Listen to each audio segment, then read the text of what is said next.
Welcome to Toffee TV. It is the match preview. Burnley versus Everton. This is a game we can't wait for, me and Andy. We're literally counting the minutes to watch Everton again. No, listen, big game, actually, at the weekend. Tough game. Always is, against Sean Dyche's boys.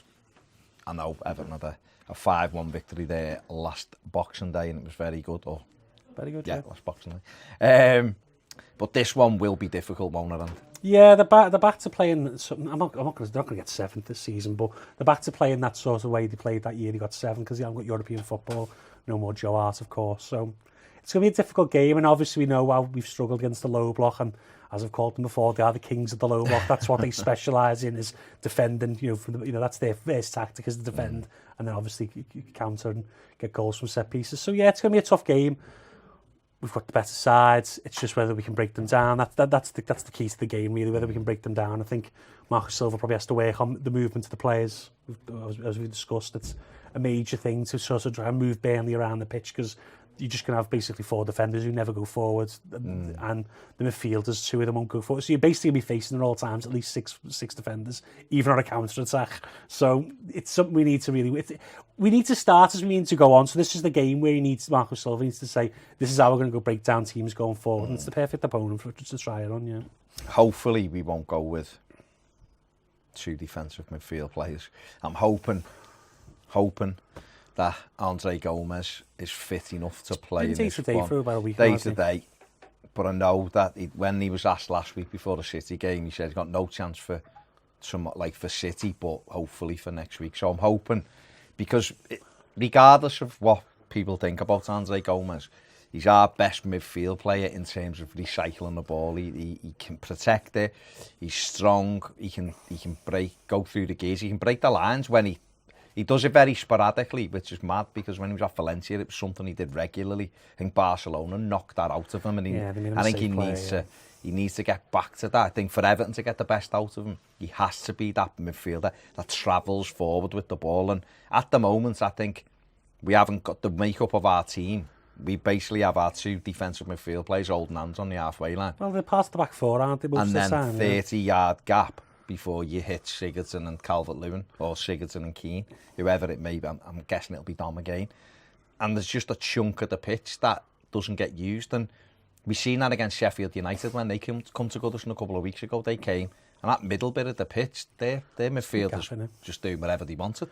Yeah, you need to sort of create space by actually occupying players. And if your 2 defenders or 2 midfielders are basically in the circle, the midfield circle, then all you're going to get then is they're just going to, we'll just leave the strikers on now, and the midfielders can mark the attackers, and basically you're going to be facing 2 men nearly in every position then. So it's about spacing them out, pinning defenders, creating spaces, finding the gaps wide, finding gaps in the half space. And Everton has struggled to do that against them teams, and this is the game to try and do it. And I think a lot of it depends on who we play, really. As you say, can't beat them type of players. I'd try something different. We'll see if he does it. I mean, this is how they've generally lined up. This is how they lined up last week at Aston Villa. It was the same when he played Norwich the week before. Nick Pope in goal. Lowton, Tarkowski, Ben Mee, Eric Peters from Stoke. Who's basically a centre-half who plays left back. And then you've got, obviously, Hendricks, Westwood, Cork, McNeil, Wood and Barnes up front.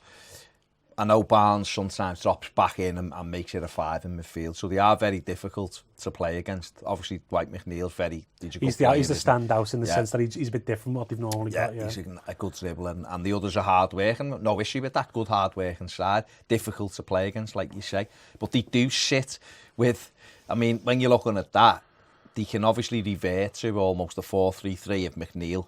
Well, that's what he was saying. He was saying, because they changed in the second half of the game on last weekend, and he went to a 4-3-3 with McNeil joining and Barnes going out wide. So they can, he thought it added more elements of control in terms of winning the ball back. But that is their base. That's the base defensive system that you'll see anyway. At the very least, even if McNeil is playing higher, they will play low block 4-4-2 as it's known. Yeah. So it's like what you're saying there. You immediately when you look at it. Because Hendrick can play centrally or wide, isn't he? He'll tuck in, because that's what they do. They tuck in. They'll want Everton to cross it, and this is where we fell down in recent weeks. We always cross it. Tarkowski and me only have to defend this area here.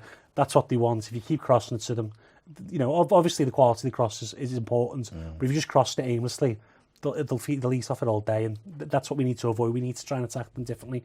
Obviously, go wide and mix crosses in, do different things, try and get it down the middle, try and get one-on-one with the centre-backs, but it's whether we can do it or not, really. I mean, I watched the goals they conceded at the weekend against Aston Villa were, ironically, 2 crosses into the box. In fact, they conceded a goal, which was disallowed by VAR, which again was a cross into the box. So they didn't deal with it as well as they normally do. They want people to cross it, so that's their bread and butter. They think they play percentage football. Oh, of course, yeah. They want you to cross it rather than have shots inside their box, so they'll take that all day. Yeah. Obviously, you get the quality of the cross is good. You'll beat them, but you can't rely on solely crossing to beat them, and that's why when Man City go there or Liverpool or whoever.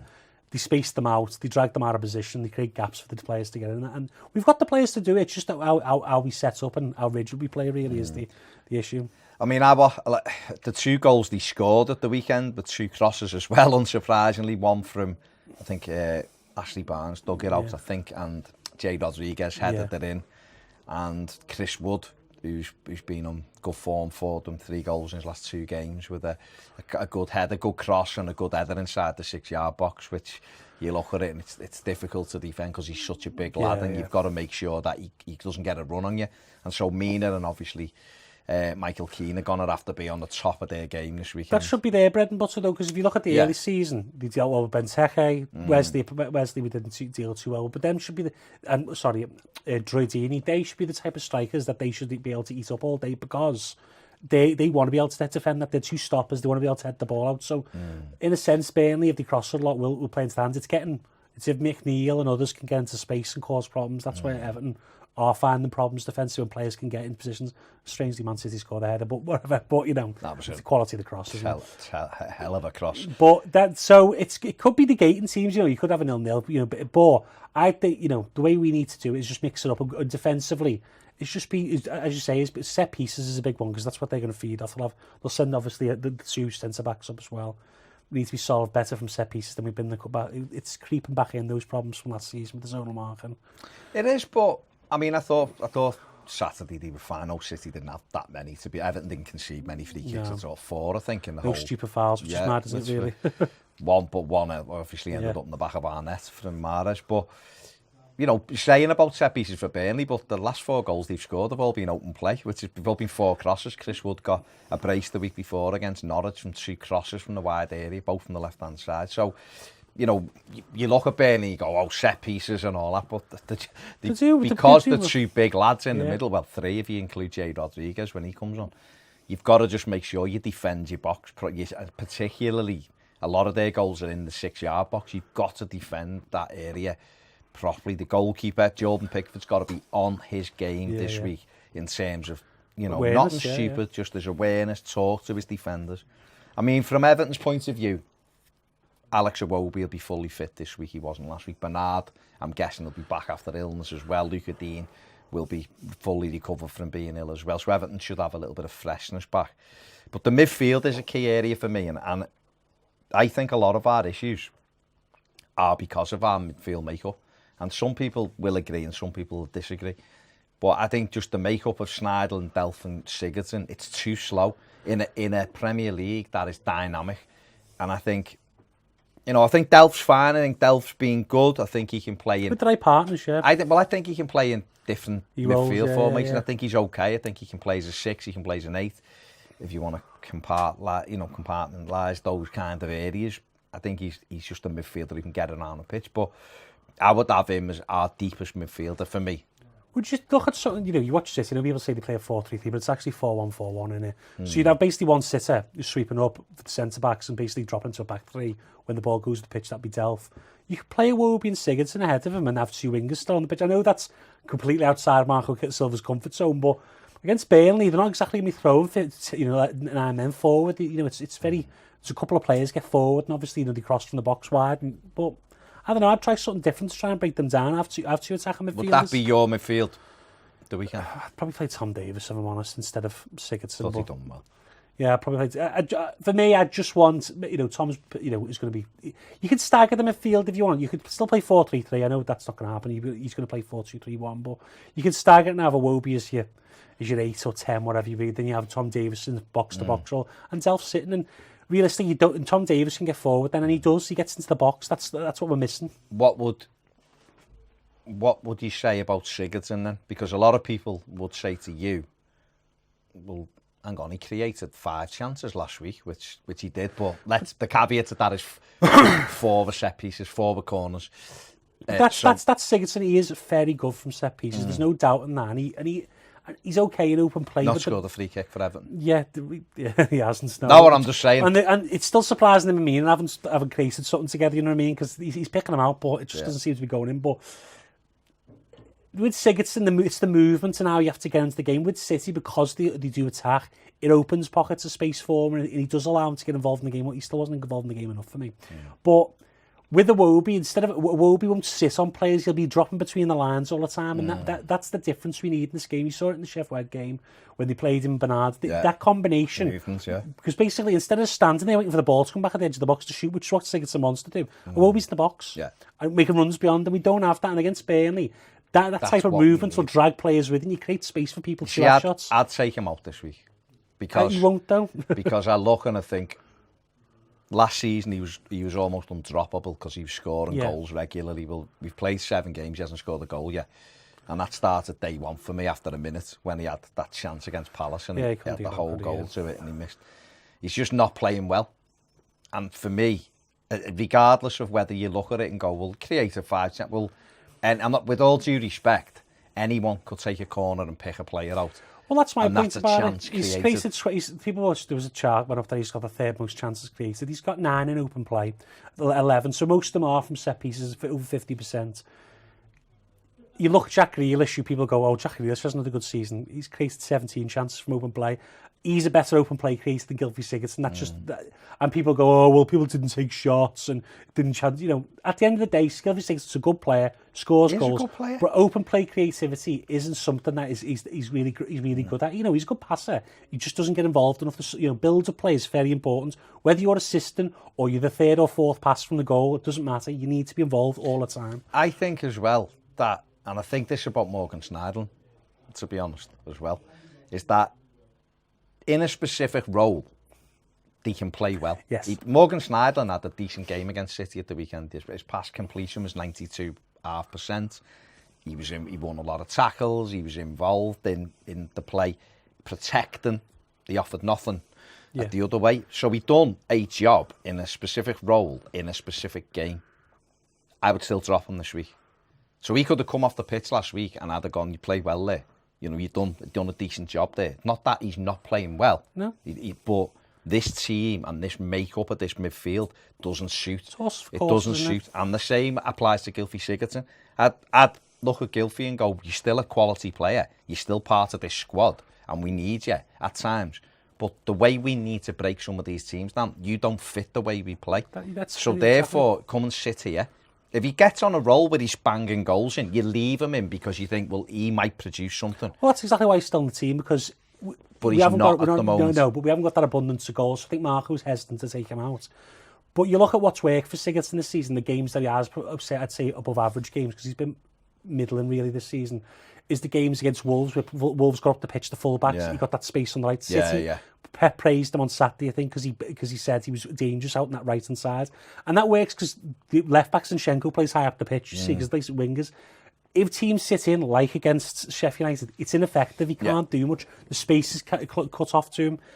And he doesn't move well enough, and he doesn't carry the ball well enough for him to play against the Burnley. Now, against them other teams who do that, I'm fine with him playing in certain games, maybe in a different role, because the role's too rigid right now.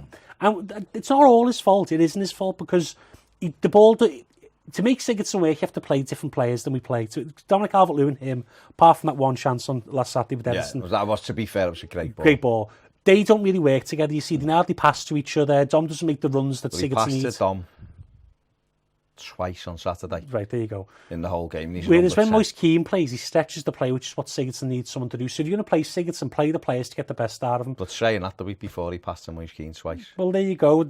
again, that's the low block again. So, but if I looked at, me and Paddy done a bit this week, and we were talking about different things. We mightn't have said this on thing what we were talking off air, but he'd looked at people like Jota with Jimenez, and it was like 13 times in a game, and it is. There's no players who play in that linking This up is something with that clubs look at now. It's what. So you look at when you're buying a striker now. You don't just buy a striker. You go, what services is he getting? What makes him work? Does our number 10? Does our wingers? Do they fit what works for him? If not, they don't sign the player. Could be the world's best player if they don't fit in the team now, or you change the team around them. But that's this is where my big point is, and I was going to get onto this on the podcast, but the combinations of players don't really fit. If we had a system, and Mark said, this is the system, you either fit in it or you're going to be moved on, and we basically went through the motions of that, but we don't. We play the system that it's done to fit Gylfi Sigurdsson, but it doesn't even fit him, and it's... Yeah. I mean, I'm with you. I'd mix it up this weekend. I'd have him on the bench, and I'd go with Iwobi and Davis. And Bernard back in for that skill, yeah. Bernard on the left to stretch them, and which means that it brings Luca Dean into the game. Well, at the weekend, and I know Dean was ill, so he wasn't as dynamic as he normally is. No. But we only had 28% of our attacks down the left-hand side. It's getting shorter and shorter down that side. Which used to be 40s. I don't understand the right was 47, and we only put 2 crosses in. But again, because you had 3 players, Richarlison... That's the idea. There's no change in the game, though, you see. So when you see that, it's not really working, you shift it. Yeah, we don't do that. We just carry on. Because that's what works for them 3 players, and Richarlison's not a winger. No. He can play wide, but it has to be narrow wide. I do not want to see with the ball with chalk on his boots. No. He's ineffective. Well, he's closer to the goal is where he's most effective. Yeah, exactly. It's insane. So I'd mix it up because it'd give Burnley something to think about as well. And I think with Delph, I think Davis works hard enough in there. I think Iwobi works hard. I know people were critical of him at the weekend, but he was ill. You could tell. He's been very energetic for us, great with the ball. You could tell on Saturday he just looked lethargic, when that's because he didn't have the energy. And yet he still put an absolutely peachy of a ball to Sigurdsson in the first half at 1-1. He should have finished it. He should have got a shot away.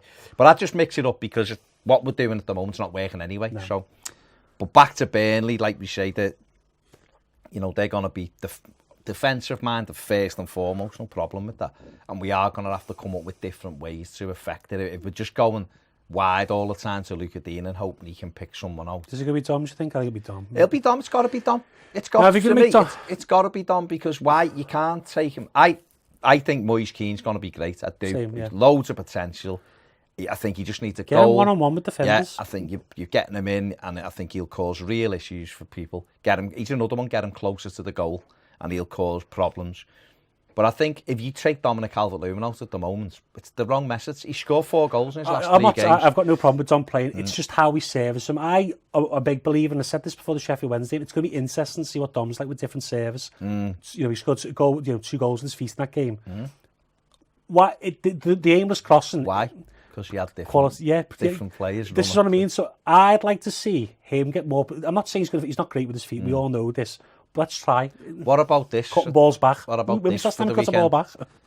What about Keane on the left, Calvert-Lewin and Richarlison? What's your midfield? Iwobi, Delph and Davis. I'd love to see it. Is that too attacking for this kind of game? Is it better that we're stretching the play with Bernard? Is it better you pin the whole back 4 back with them 3 though? They wouldn't come up. No. Because but do they come up anyway? They don't, but the full-backs are still going to be getting to the deep crossing areas. They're not going to go to the box. They're not bombing on. But they're going to be going to the final third, crossing balls from deep. Or is that more of a home formation? Because I personally believe, and I love Bernard, absolutely love him, and I think you should always try and make room for him in our team. But I think for some games that should be our front 3 at home. And I think we should play a proper 4-3-3. Yeah. And then our 2 full-backs can go on the outside, and we're still protected with 4 players. You can play 2 up top even. I'm not saying you should go 4-4-2 flat, because that's what they'll do, but you could go 4-2-2-2, have Iwobi and Bernard as the 2 attacking midfielders with the license to go drift wide, combine with the right backs, and have the 2 strikers with Richarlison again can drift wide. It basically mixes it up a bit. And then you can still have Davis, who'll fill in the gaps when they split wide. And it'd work. We just want to see something different. See, if Gomes is fit, Gomes goes in with Delph. We have a little bit more control in midfield. And all of a sudden, as long as he pushes stronger. And Andre forward, that's what I want to see. But don't forget, with the 3 Premier League games we've lost, We haven't had Gomes for any of them. The only game we've lost with Gomes this season was Villa. And he had a horrible game. And he was terrible. The reason I think we miss Andre Gomes is, I know, some people say it's creativity, which it probably isn't. It's the element. We're trying to control games at the moment, 65% possession. We haven't really got the players to control the game. With Andre Gomes, he sets the tempo. He knows when to go, right, I need to quicken this up, because they're slotting in. And that's the difference. That type of player who can keep hold of possession when you need to, take the pressure off. But he has to take more responsibility as well. You know, I'm not going to not criticise him, because I think he's still playing well within himself. He's such a talented footballer. It's the mental thing with him, and if he can get over that, he'd be a really good player. But that's why we miss him, because we're trying to control games, and we haven't really got that element of control. And if he's in the team, we've got that. So hopefully he can play. You know, he's been day to day for a week now. I suppose he probably could have played maybe in those games, but who knows? But it's up to him, isn't it? We'll see. I've picked out a danger man for the weekend. It's not Dwight McNeil, who's really got lots of ability. Definitely has. But I've gone for Chris Wood, and I've gone for Ashley Barnes is another one. He's a handful. He really is. He's horrible. He's great if you've got him. And Westwood is a good player, but I'm not going to put 6 men to watch, am I? Probably just do 6 now. No, I agree with Chris Wood at the moment, just because he's such a big lad, and he has spells, doesn't he, in the season? He's hot for a few games and then he drops off. He's not a good all-round player, but he's a goal scorer, and he knows where to be in the box. He knows how to play as a strike. He knows how to move defenders around. Old school strike, And 1 in 3. I mean, there's his stats from last season: 29 Premier League games, 10 goals, 2 assists, 2 man of the match. I'd love someone who've got 10 goals for exactly. So he's a 1 in 3 striker, and they picked him up for not a lot of money. It was called $1 million, he's a big unit. I mean, he scored against us for Leicester, didn't he, years ago when they first come up? I think he hadn't scored for 18 months. That was it, yeah. He's a big unit. He's difficult to play against. This season, he's got 3 goals in 7 appearances, 3 in his last 2 against Norwich, and then obviously scored. They're going to. Again, teams are picking out the right-hand side of our defence, and I expect him to sort of sit on key. But this is someone Keane should be okay with. Same with Mina. But these are the type of players, though, and they're going to be bombing balls into the box. We need to make sure that we're ready for them, really. The thing with him is he can take it on his chest, he can lay it off, but him and Barnes do it really well. They take it down, play it wide, and then they are old-fashioned centre forwards. They spin into the holes in behind you for crosses, and that's what we've got. They're never going to outrun you. No. They're never I do like watching Burnley sometimes, because I watch Dwight McNeil, he sticks out like a sore thumb in that team, because he is a bit different, isn't he? He's creative, he's very a bit of flair, he works hard though off the ball, but he's standing in space sometimes, and because it doesn't really fit their patterns of play, he's just not doing anything. But he's another player. We've already mentioned he's a good player, but they're going to be a tough test.